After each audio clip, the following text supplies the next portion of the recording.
Nothing, really. Firstly, the song was never stolen because... The show is Engineer Your Life. I'm Lungelo, KM. Welcome to South Africa's trendiest podcast. We're on tour at the moment, clearly, evidently, as you've seen in the last few episodes. We're not where we usually are. We're not in the garden, but we are in a different garden, a very beautiful place in KZN, in Durban, in the heart of the CBD. Well, just next to the CBD, I would say. We're at Wish on Florida. Wish on Florida is owned, actually, by our guest today. He is a music producer. He is a DJ. He's actually one half of the Kweyama Brothers, and listen to this, he is an award-winning music producer. There are aspects of my life that I will never reveal, that are between myself, my family. On the third day. On the third day, sorry.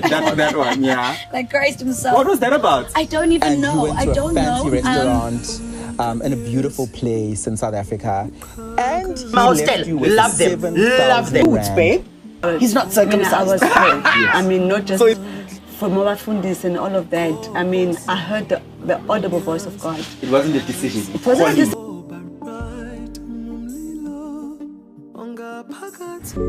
MTOL is a payment service provider that assists thousands of merchants globally. They accept online payments and they are expanding tremendously. Every company has a specific set of requirements for their workers, but MTOL has just one very important requirement, and that is to have capital in order to have order credits.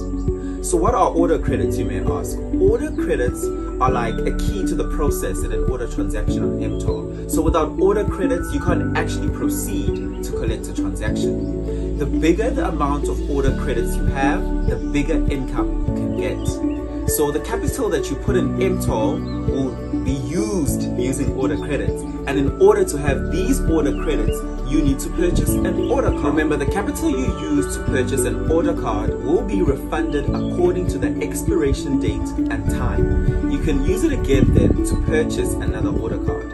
For me, the highlight is that you can withdraw it at any time together with your earnings. They need a large number of order-taking operators, and each order has a corresponding commission. Actually, this venture can be like a part-time job for you and an opportunity to earn at the same time. Now listen to me very carefully.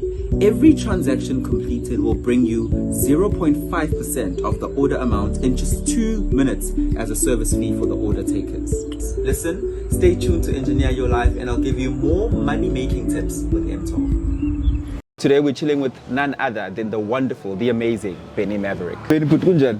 Ngiyaphila mfethu amanje. Sibonga ukuthi sengize ngenza lo msebenzi ngoba hleze ngizwa kuthiwa umuhlezi upstairs ewish. Funny. Bengeze ngihlale nini upstairs ewish. Mfethu, one day is one day. One day is one day, ne? And I guess it's a full circle moment because ngifika in this position, getting to be able to talk to you and just have a wonderful chat, man. Sure. So Engineer Your Life, we just have conversations with people whom we feel are of public interest, whom we feel are doing great things, man, in whatever they're doing, who are pushing, and just have a story to tell that can be inspiring to the next person. You know, Komuntu, let's say umchita waseThekwini, umchita waseSoweto, whoever it is, because the content is accessible from anywhere.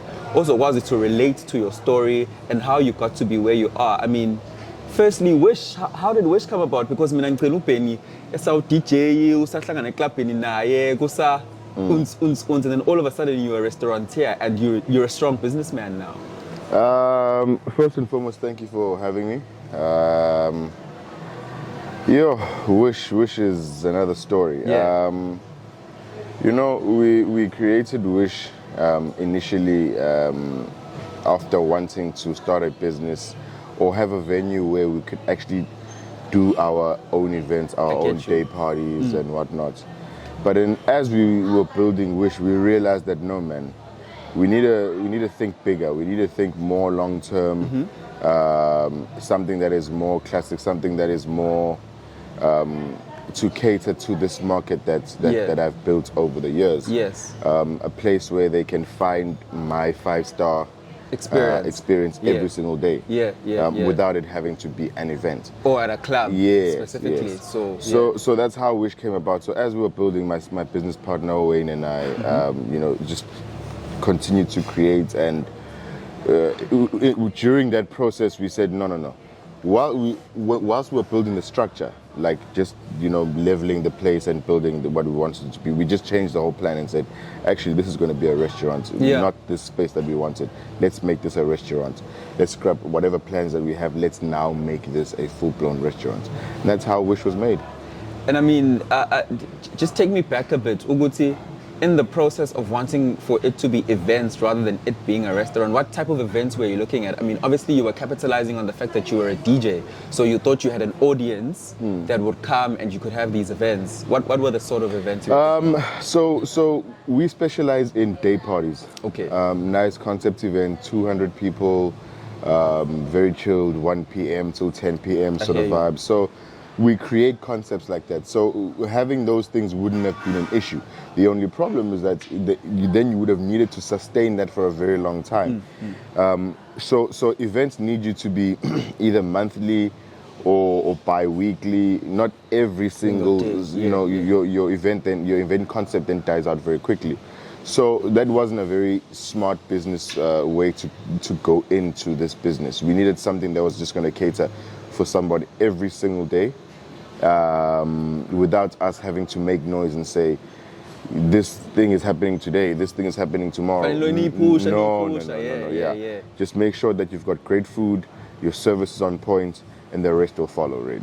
I hear you, because event you need to keep on pushing it. There's advertising, and you're advertising something that's so where are the returns if you're just making money once a month versus the infrastructure that it takes to set up a place like this or to make it look beautiful and give that experience as well? Yeah, look, I mean, even events themselves have returns, but then they'll never be the same as something that operates daily. On a daily basis, But if you are in events, you know that events make money. Sometimes they lose money. Events are also very highly dependent on weather. So you're never actually in control of what you're doing, because if it rains today, then that means that that's a loss of income for you. You know, so going into something that was more restaurants, more based on food, more based on its service, that just made more sense. It made more sense. It meant that you could have income every single day, without having to go out on social media and say, please come today. You know, that's really it. But the restauranting industry is very, I'd say, white dominated because of our history that we can't escape as a country. So how do you then enter that space and feel that my audience is going to receive it and they're going to trust me to deliver that same restaurant quality that they used to maybe somewhere or wherever? I think because of the solid background I've had in service and hospitality as a whole, events, because at my events you find nightclub parties, you find day parties. At these day parties you get there, you've got a lounge VIP experience, you eat, you do. So people have known and trusted that, okay, this guy has put together these events for the past 8-10 years. Let's go check out what his restaurant is about. All you need is to walk in. The rest and then the rest is history. Like that's what I need from everyone. Anybody who's a visitor from outside of KZN, all I need is for you to just walk in, and I can promise you will be back again. Take me to the music, bro. I remember, I'm in my late 20s. I remember the song that made me recognize you as, for the lack of a better word, a GOAT, was Memeza. Sure. Do you think Memeza was the one that broke the ceiling for you and made you cross the line? But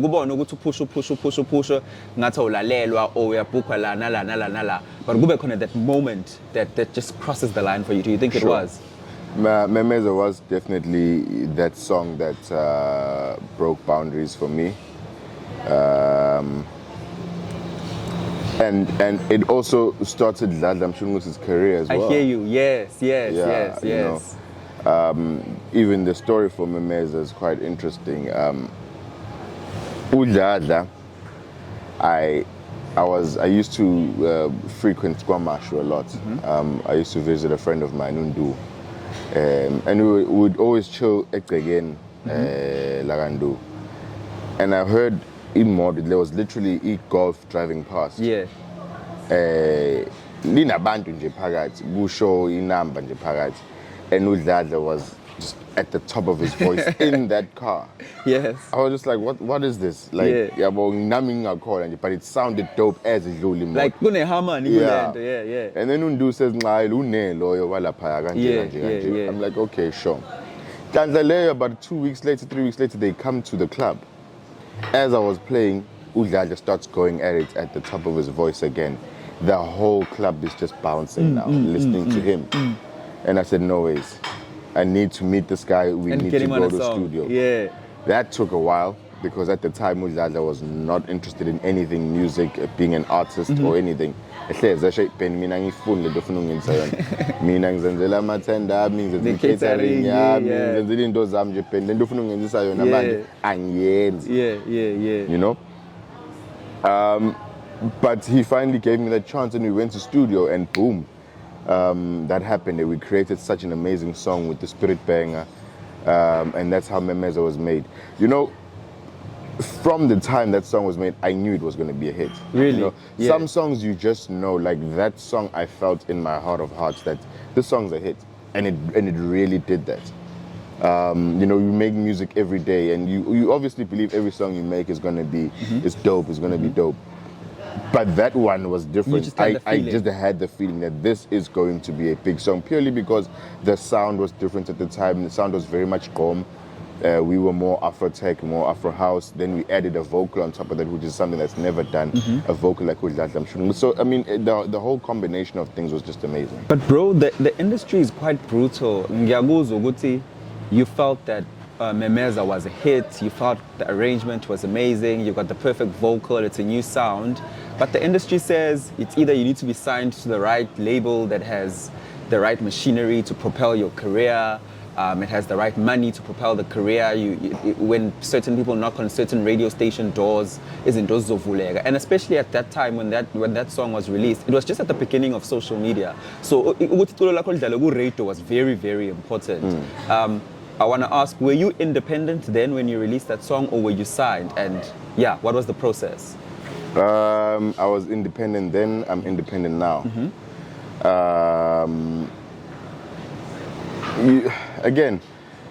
You being signed is great, yes. It works for some people it doesn't. If you're not going to be signed, you're going to need to work 10 times harder. You need to push, you're going to need to kiss ass sometimes. And that's just the business, that's the nature of the business. Those are things that you're going to have to do. Up until you get to the point where your name is there, your name is recognized. The second time you come around, people say, oh, no. I heard you the first time around, yeah. You know, so that's really how it works, how it even happened. I had released a song before that, which wasn't as popular. But when Memeza came, in fact, I think Twitter made Memeza big because I played it at a couple parties because I think we released the song in February sometime, but we had finished the song in December. So I'd play the song at a lot of events and people just would ask, what song is this? What song is this? So on Twitter, that's where the song grew. Traction. Yeah. So by the time the song dropped, there were already these videos, there were already these people of videos of Udladla, who is this big guy, and all of that, those things there. So by the time the song dropped, people were expecting it, you know. So bro, you've had longevity. I mean, the young gents, the young women who are entering the industry 15, 16, 19, 20, 21, they seem to keep on getting into these wrong contracts and then they end up crying after a few years. And angazi ngisho 100,000 normal royalties. What are the fundamentals that they are getting wrong? I'd say not reading through your contract and not knowing actually what you want, because some of these labels aren't necessarily wrong. You know, you might feel as though you've been robbed, you've been cheated, but no, that's what your contract said. So let me make an example to you. You're an artist, right? And you come to me and you say, look, I make music, but I don't really have much. I don't have the resources. I don't have the funds. Can you invest your time and money in me? So long as I'm getting 50,000 rand a month, I feel like my life will be great. I'm happy. Yeah. Yeah. Then I give you 50,000 rand a month. I hear where this is going. Yeah. But then I'm able to make out of your music 150,000 rand out Or of the even month. 600,000. Exactly. So those are all the things that are getting people caught out. People end up feeling like they're cheated because you never actually went through your contracts. You never took time to go to lawyers. And I can understand that all these young people are disadvantaged. Some of them, you don't have the luxury of going to a lawyer who's going to read your contract and all of that. So it's a catch-22 situation, really. But there's so much more ways, better ways of working independently now. All you need to do is just take your music to a distributor, go to Electromode, go to DistroKid, all these things that are online that you can just go, I've made music, go put this music online and just sell the music yourself. Make noise, tell all your friends, put it on TikTok, go on Twitter, go dance in the street like what Casper used to do. Like, do something for your music. You don't just make, and that's another thing about artists, producers, artists, is that they are only that. They only want to be that. Not knowing that we live in a different time. Now, if I'm an artist, I need to be an artist that can do something as well. If I'm a producer, I must be a producer that wants to go into business, or I must be a producer and a DJ. I hear you. Like, you do more than just sitting there and making the music. Otherwise, you will end up having gigs and gigs of music without actually being heard or recognized. Not recognized, not booked, or your song is not hot enough, and we've moved on to the next person, because the audience in Jalo, they move on to the next person, and then now you need to have some sort of longevity and maintain that longevity, and you've been able to do that really well, as you're saying, because you've gone into business, you've become a DJ, and you've even reinvented your DJ career so many times in order to remain relevant. With that said, I'm guessing it's on the backdrop of Memeza that you then do Omunye with Destruction Boys. Sure. How did that come about? Again, that was very natural. That's another one of my favorite stories to tell. Omunye was literally social media again. Lada and I come back from doing shows from Memeza, like shows all over the country.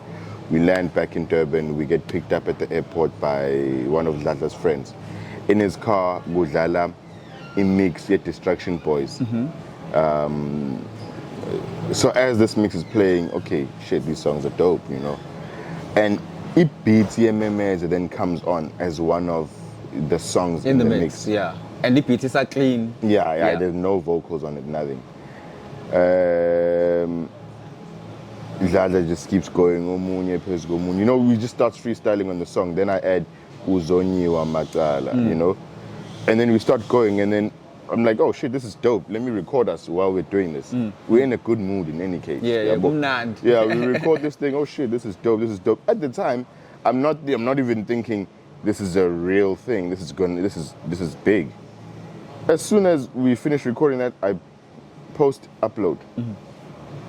Shit. Social media does its thing again. Yeah, it just starts going on. The comments, DJs, like everyone just starts going at it. I'm like, okay. Contact Destruction Boys, guys. This is happening. Like, we need to do something about this. There's no way that this one video can have so much hype and we don't make this a song. What can we do? The guys say, okay, cool. Let's try it out. Go into studio, record this thing, put it out. Or it goes onto their album. As is, this thing is trending. Now we're recording our studio sessions. The song is now available. We're now playing. It's not available yet, but we're playing it at gigs and whatnot. People really want to know what this thing is.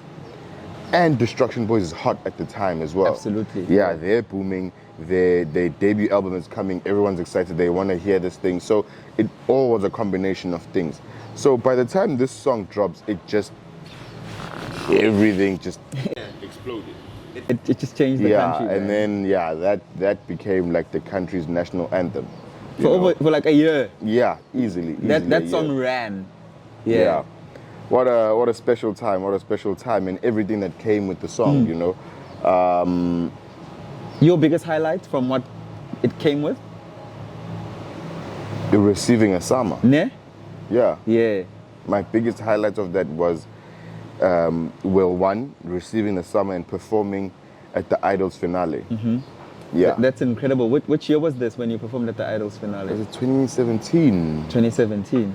Yeah, I'm Time even flies. dancing It's there about- on stage. And, It's about 5 years ago. Yeah, that was the highlight of my life. 2017, 2018, somewhere around there.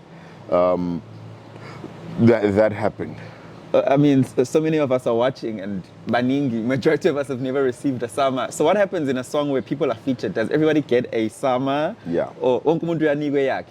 Yes. Well, that's how it's supposed to work. I received mine, Lada received, everybody received Yeah, theirs. yeah. So I'm not exactly sure how it works for each and every person.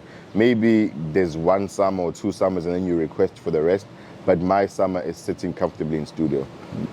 That's beautiful, man. So, but at the backdrop of all of this, you know how the industry goes. You guys become successful, you win summers, the song is running. So obviously somebody's sitting there saying, this song is making millions. And I think you probably even get brand deals that have a song association to it. So now there's different types of money that's surrounding the song.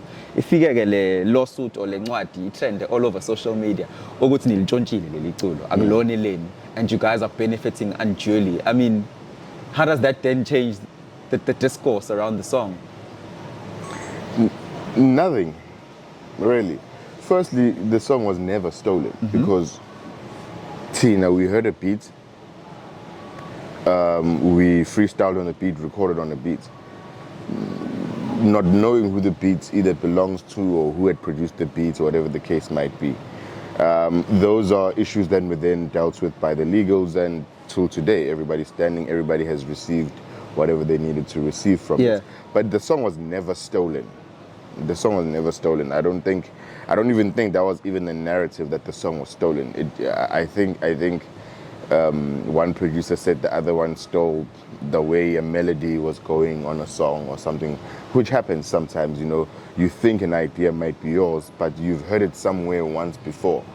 So it could have been anything. I'm not even entirely sure what happened with the whole beat part of the thing, but the song itself was made by us. Yeah. We didn't sit there and say, okay, here's somebody's beat. Okay, let's quickly go record it. No. Now USP, No, it was nothing like that. It was all genuine. Yeah. Yeah. So I just want to fast forward and I'll go back again. Okay, the Benny Maverick solo career happens then with that music. I'm sure you release more music after that. And then now you partner with Stanky to become Kweyama Brothers. Why that decision? After both our transitions into piano, because Stanky was a hip-hop DJ, I was a house DJ. After both our transitions into piano, okay, I firstly found out Stanky's surname is Kweyama. Okay. This was around 2017, 2018 as well. This was at my brother's wedding. He came with another DJ friend of ours, Umich. They came to the wedding, and then I was just like, okay. Oh, and then Umich says, oh, did you know that Stanky is Spongo Saku Kweyama? I'm like, oh shit, okay, dope. Fine, like whatever I'm doing, I'm always gonna make sure I put Stanky on. Because obviously I do a lot of events and all these different things. So it made sense for me to now want to take care. He's, other than my family members, I think he's the only person I mazi. Very unpopular. Yeah. So with that, and then our transition into piano separately, then Wish opens, and then I bring Stanky in. Stanky was all la. Stanky uyadlala. Oh shit, nami ngifuna ukudlala. Asidlale sobabili. Oh, our energy is actually, it matches. Insane. Like yonke into imnandi. People actually like seeing us playing together. Usaso no Nick one day say, I think it was during during the lockdown times. And then they call us Kweyama Brothers. you know, they just keep on saying Kweyama Brothers, and then we just took that name and ran with it. Yeah. It made sense. We were now playing together at the time. Everybody was interested. Every time there was a video of us together playing, it was a thing. You know, this is nice to see. And I think Durban needed something new. Durban needed people who are going to be on the forefront of Amapiano that come from Durban, and who better than us then to be those people? I was about to say that, Oguti, why do you think people are so resistant to adapting? I mean, you're making music, that's the core of it. Music should be experienced for whatever reason, because music comes from your heart and you have a decision of how you produce and make the music. Why do so many people, especially at Tegwini, we are criticized if uzo push piano, but there are even artists who are big, who are no longer big because they were resistant to change. I think that was in the initial phases. You know, there was resistance because piano was something that was highly Johannesburg. It wasn't even as national yet. There were just hits, but it wasn't a national thing. It wasn't a way of life. Piano is like Kwaito music. Yeah. It's become a way of life. Yeah. It's South African. It's authentic South African music that can be made and consumed any and everywhere, to the point where piano is now international. Highly international, bro. Yeah. You see, and that was because the same thing with Gqom. Yeah. Gqom was pure South African music, South African sound, which is why it also made it international to some degree. Yes. So yeah, the resistance was there, but you know, you just block out all the noise and do what you love. I mean, I used to play house. I used to play deep house, Afro-tech, very soulful stuff as well. Like, so when piano came, I even remember my friends used to say, it's only a matter of time until this guy starts playing this thing, because the music he loves playing, Agui house, is more towards this than it is Gqom, because I didn't play Gqom. Yes, I made Memeza. We were part of Omunye, not Memeza was Gqom. Omunye was though. Yes, I've been part of a Gqom song, but I wasn't actually a Gqom DJ or producer. I hear you. Yeah. So when the Yanos came, there was no turning back. It was only now, how do we push it further? How do we stamp our authority in the game? Many people have said the Yanos have done more for taking kids out of poverty in South Africa than the government. Do you agree? I'd say so, yes. Ne? Yeah. Yeah. Hey, kids are buying apartments, they're buying polos, they're wearing nice clothes. Yeah. You know, there's so much money circulating around Amapiano. So much money that's even undetected, just cash, you know, cash exchanges. And the nice thing about it, sorry to interrupt you, is that it's black money circulating around black people. Yeah. They're being exported to other nations. Yeah. So that's the beauty of Amapiano, and it's something that I wish Gqom could have propelled further. Where Gqom was going to be national as well. You're hearing Gqom produced in Soweto, in Pretoria, in Mpumalanga, in Limpopo, all these. You know, I wish that's where it went as well.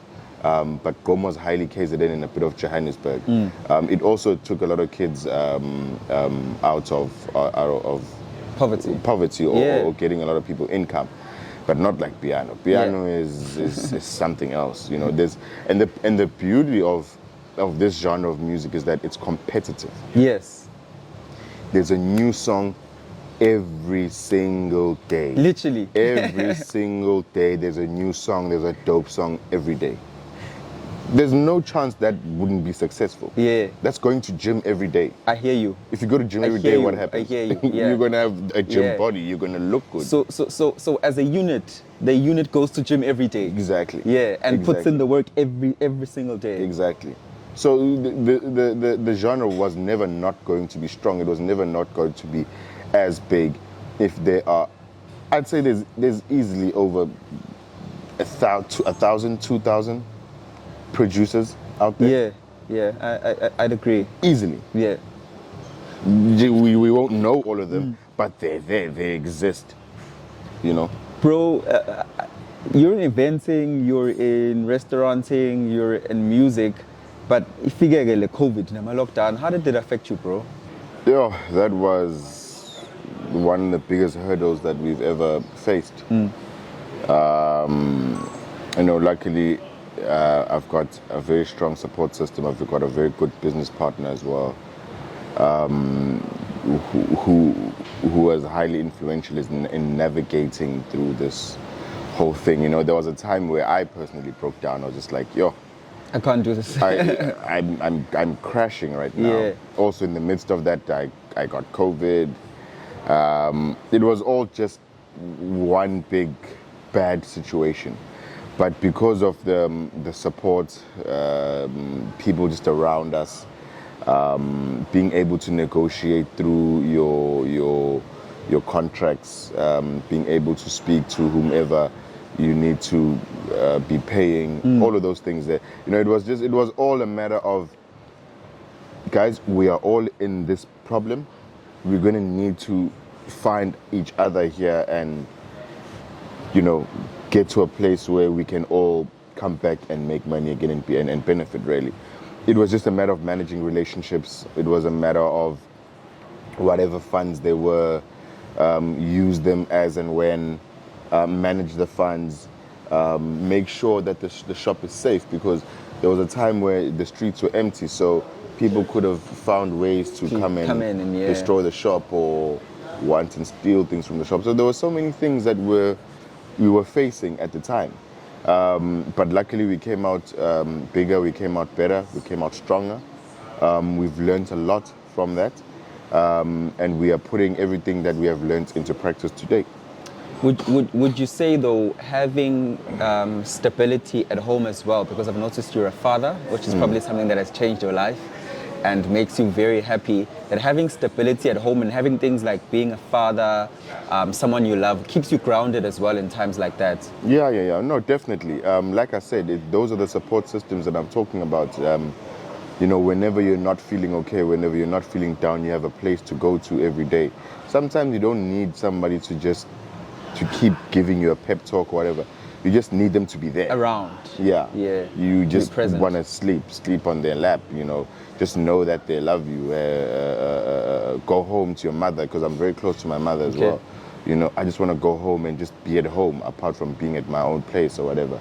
So all those things matter. That love, those support structures were everything to me at that time.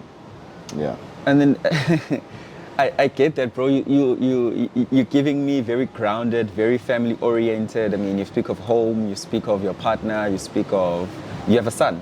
Yes, I want a son and a daughter. Son and a daughter. Okay, so super deal. I'm all right now. Yeah. Yeah, man. But kule industry kuyo ke osisiba iphosa wenze njani? Ungaxoshwa my lights. Ne? It's as simple as that. Yeah. And I don't think it's as easy or as simple as you make it out to be osisiba as posa. No, actually that's not the case. One. Two, laba ba iposayo. I mean, how many people can you actually go through? Without disturbing your spirits, without disturbing your peace. Yeah. I've been young. I'm still young, but I've been through my early 20s. I've done as much as every other guy can do. But it gets to a point where you're like, it's okay. I can do without this. I can do without that. This is where my mind and my focus is. I appreciate the love. I appreciate people that love my work. I appreciate that whoever finds me interesting or attractive enough. And part of the game is to be loved. I hear you. Yeah. So even at home, there has to be an understanding of that. That when I'm at home, I'm myself, Upilani. But as soon as I step out of here, I always say to people, shit, now I have to be Benny Maverick again. Like as soon as I step out the car, I don't have the energy to be Benny. Today I really don't feel like being Benny Maverick, But you have to go out and do it every day. Yeah. And that's what it is. At home you're one person. When you walk out, you're another person. You have to accept and acknowledge everything that's happening around you. Don't be an asshole about it either. Yes, people like you, you're dope and whatnot, but you don't have to make people feel like that. And I think that's how I've been able to sustain myself. A lot of people say that I've got a straight face, I don't smile, I'm this, I'm that. But, you know, behind all of that, I'm just a simple person. Ordinary guy. Yeah, I'm not smiling because I don't know you. I'm not smiling because, I don't know, maybe I just don't feel like smiling. Not because I'm angry or I'm trying to be mean or I'm trying to scare you. No, it's not. It's nothing. It's never ever been like that. But bro, maybe you're speaking from a place of privilege, because the young cats who are producers, DJs who are hot at the moment, their names are constantly in the media. I mean, geez, there's this latest blogger on Twitter nowadays who's just lambasting people's lives. And their names are always in the media for harming women, changing women, just doing things that are not being received well, especially in a South African context where we are in one of the abuse rape capitals of the world. So how are you able to distance yourself from that? Because leyo temptation ikhona phethu, regardless of you can say ungaqhubeki. Yeah. No, ikhona, because you are a human being unamehlo, you know, but like ziqoqe nawe, like have boundaries. Yeah. Again, you can't do it all. You can't do it all. Otherwise, the repercussion of you being all over the place is then being blogged about and being spoken about, so being, you know, all over social media and all that. And I've been lucky enough thus far, not even lucky, that's my own doing, to not have been on those things and is this negative, and God forbid it gets there. And even if it does, if it ever does, that doesn't define me, or it wouldn't define my character. You know, somebody can wake up literally tomorrow and write anything. Yeah, and not like me because I said to them, for example, a lot of people might not like me purely because we say that you can't sit upstairs at Wish. We're not saying you can't sit upstairs at Wish. We're saying that this is a champagne lounge. Yeah. This is consumption of champagne. I hear you. Or expensive whiskey, or whatever the case may be. There's rules. To every single place you go to, there are rules. It's not because I'm just Nje. Yeah. You know? So, if you're walking into Wish and I feel like having a bottle of champagne today, you can sit in the champagne lounge. It's as simple as that. But there's someone out there who's just mad, and because they have data, they can just go on social media and say... And they have a lot of time to waste. Exactly. So that's why I've even, you know, I've checked out of Twitter. Twitter is such a negative place. It is. I keep it around because of my work, but Twitter is a very negative place. Everybody's opinionated. Everybody about can just say everything. Anything that they want because... About people's lives, things that are sensitive about people's lives. And which actually affect people's lives, their emotions, their livelihoods. Mental health, yeah, everything. You know, so it's a very dangerous place, and I've been able to just say, you know what, I don't need this. I can do the rest of whatever I do without Twitter. I'll come back once in a while when I feel like having a mild chuckle or or just promoting whatever I'm doing, and then I log out again. The thing is, Twitter is black, so is it not a reflection on us as black people and what we think of each other? It's a very, very, very bad reflection of how we are as black people. We have this crab mentality of not wanting to see the next person, you know, rise. Every time somebody starts moving, you pull them back. Or we want people to benefit and rise on our account. Yeah. You know, I was part of it. And the moment this person has propelled to another level, no, we need to pull them back now because they're too big. So you know, like, yeah. So those are all issues that we're dealing with as black people, which we shouldn't. Like, imagine I look at Jews, I look at Muslims, you know, all these people Afrikaners even. Yeah. They're united by something. The two I've mentioned are united by religion. Yeah. And through that, they run the world. Mm-hmm. You know, they own all the land in the world. Minerals. They own America, the oil. Jews. You know, so and all these people, it's all a matter of a common understanding. We want a particular thing to happen for particular people. So as black people, had we just said to each other, I want the next black person to win. How do I collaborate with the next black person? How do I make money? How do we, like you said earlier, move money around the black people? community? Yeah. I get that. Ngifuna ukuya na kwipolitiki because just a little bit. We're nearing the end of this episode. I find that in Durban, your political affiliation goes a long way, especially in the entertainment industry. How have you found pushing your success in that climate? Because ukuze ngibe successful fanele ngihlekisane nobani bani wakamasipala, fanele ngazi bani bani waka-provincial government ukuze kuvuleke impompi mengenza i-event ibe ne-sponsorship, uyabo. How have you navigated that? I've never been dependent on anyone. I've never been dependent on government. I've never been dependent on I don't know, anything other than my own mind. Okay. Yes, if you know government officials, that's great. And if that's your line of business, even better. But for me personally, I'm not in politics. I'm not big on any government work, really. Everything of mine is creative. It's all come from my brain, and then I put it into play. And then any support that then comes after is a result of somebody actually seeing that this is actually great, this is good. So we can put some form of support behind it. But it's never, I've never done anything or worked with anyone based on the fact that I said, oh, well, you're my friend, so, give me something. Yeah. No. It's always been, we've seen what you're doing.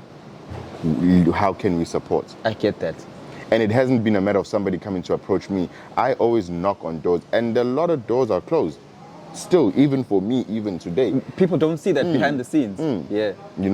So whatever sponsorship you get from something is for me is purely based on merit, because I've got the background, I've got the years in, I've got more Good Sunday, I've got the music, I've got Wish, all these things that you've done. It's hard for anyone to actually get to a point where they say no, because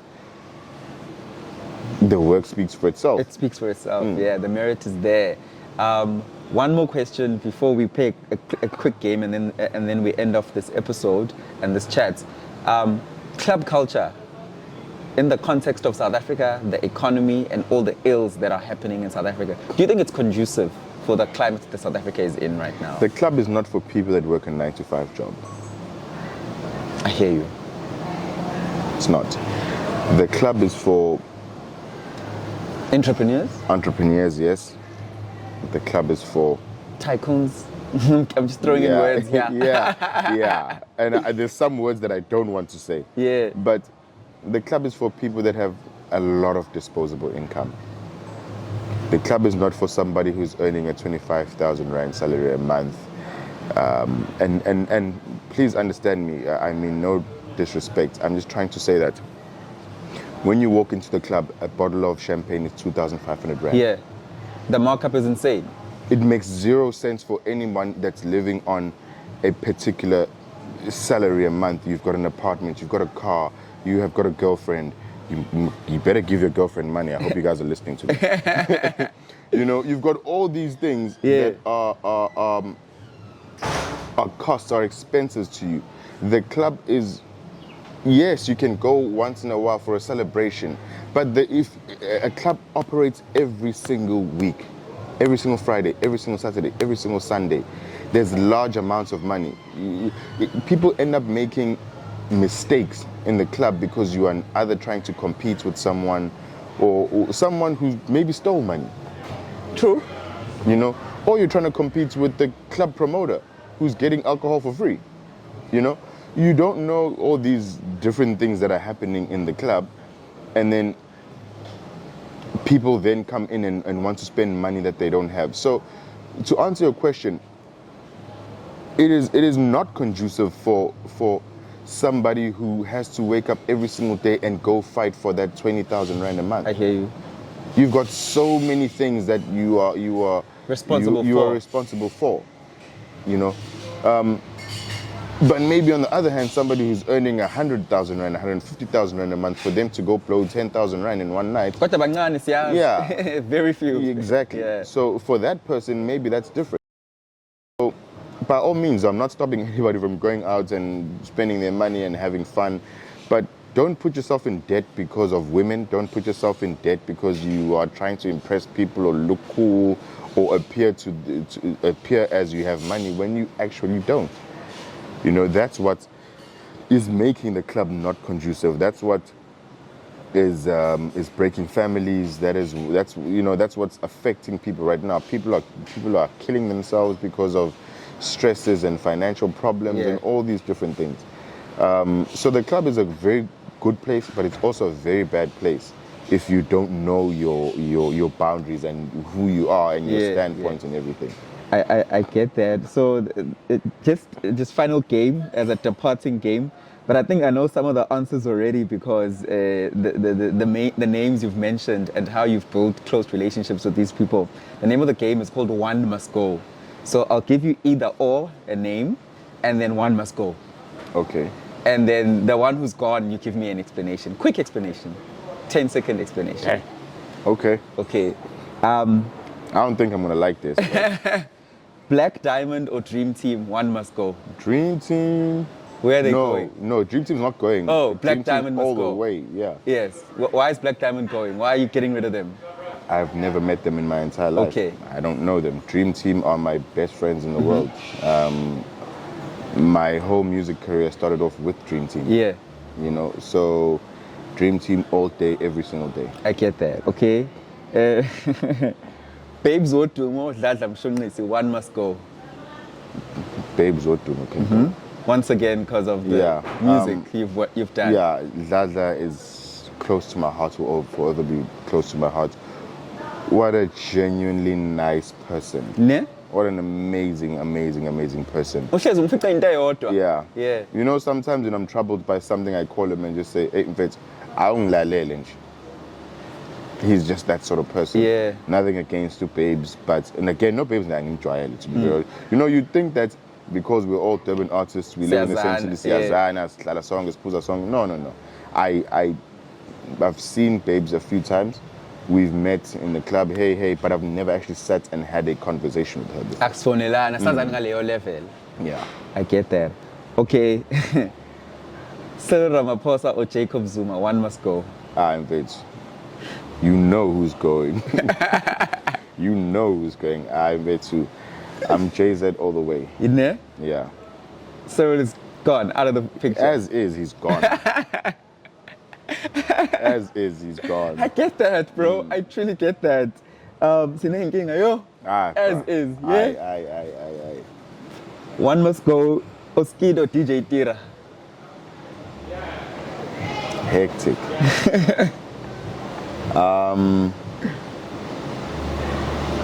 That's a tough one. None of them get to go because both of those people are highly influential in everything. No, apart from that, it's not even a matter of not wanting to say. I just have so much respect for both of those people. And what they've done. Yeah. I have so much respect for both of those people. Udira is a product of Oskido, and I'm more closer to Udira, I'd say. But I'm You give also, Oskido the honor and the glory he deserves. But no, Oskido na Nyamazi, and he's always been good to me. He's assisted in some places of my life. Udira I work with quite often with everything that we do in and around the city. So yeah, man, I have to keep both of them because without the both of them, there's no music industry in South Africa, really. Okay, I'll give you a free pass on that one, but this is the last one. For this last one, somebody must go. Zakes Bantwini or Black Coffee, one must go.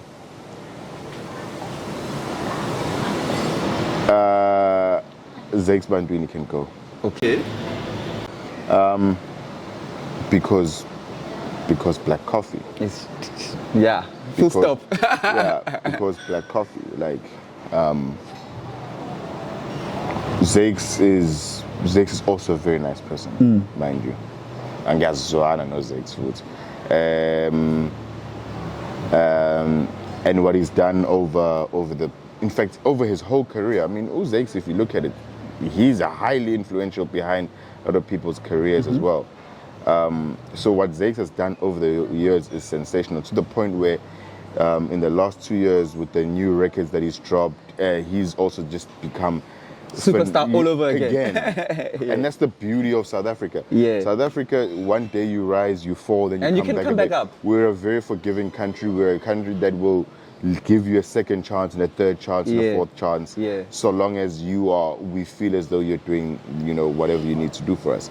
So with that said, Black Coffee, because of everything that he's done, everything that he is our biggest export. Yes. Second to Trevor Noah. Yeah. Or at the same somewhere rate. There. Yeah. Yes, really. Like, that man is an international icon. He's a superstar, and that's where everybody wants to go.